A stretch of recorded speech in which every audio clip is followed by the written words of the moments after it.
The role of imagination in spirit art. Welcome back. In today's reflection, let's explore a topic together that often appears in conversations about spirit art.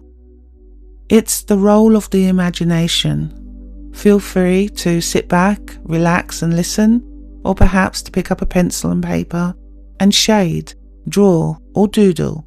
It's entirely up to you. Many students worry about imagination when they begin exploring spirit portraiture. They may wonder whether the image they are drawing is something they are inventing rather than something they are perceiving. However, imagination plays an important role in all forms of art.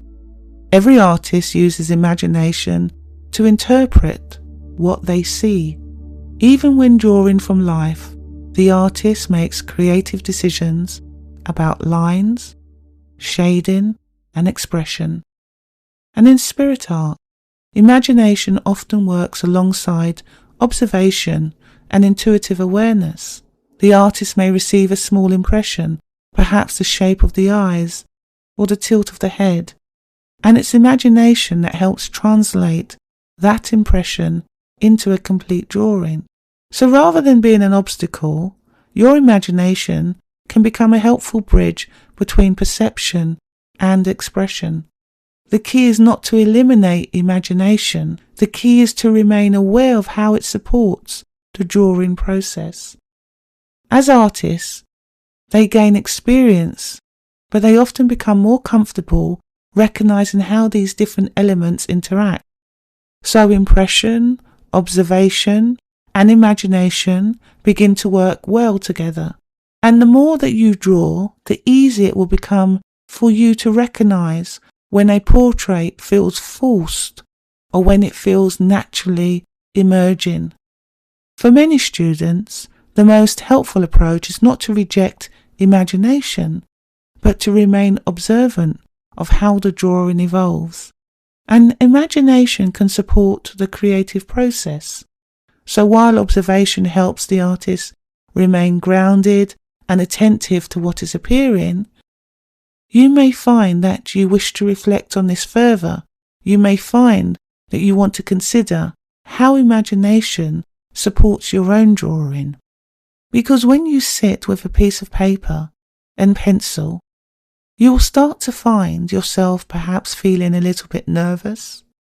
You might find yourself feeling a little bit anxious. You might even find that as you look at the paper, the blank paper, and you feel, what can I draw?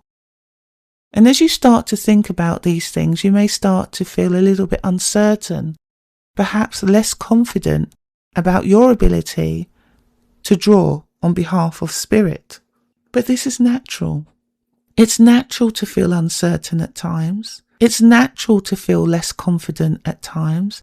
It's natural to wonder, is it me? Is it my imagination or is it spirit?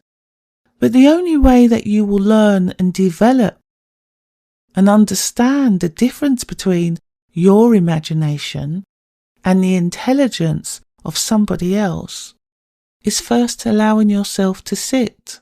And that means to sit, to understand, to become aware of those in the spirit world drawing close to you. Now you may close your eyes right now with me. You might gently allow your eyelids to close as you sit there for a few moments. And as you gently begin to breathe, just relaxing, not forcing the breath, but just allowing yourself to breathe naturally. And as you do so, you'll find yourself feeling more comforting, relaxed, comfortable, and in a space where you're able to just let go of the tension in your shoulders so your arms relax. You let go of the tension in your forehead so all the muscles around your face relax. You may let go of all the tension within your legs so all the muscles begin to relax. You might even let go of all the tension in your toes and in your feet So all the muscles begin to relax, and you might even further go a little bit deeper as you breathe gently, relaxing, allowing all the tension in your back and in your arms and in your neck to gently relax. And you may find yourself being in a position of being in a more quietened, relaxed state, a receptive state, a state where that intention and invitation is given to Spirit, and where they recognize the energy of invitation is being sent, is being opened. They too, in this space, can draw close to you. And so your perception can be more open to the awareness of the energy of Spirit, somebody in the spirit world that will be present for you to draw. And so the practice and the art of learning to do this is allowing people in the spirit world to work with you, and not always necessarily having a sitter in front of you.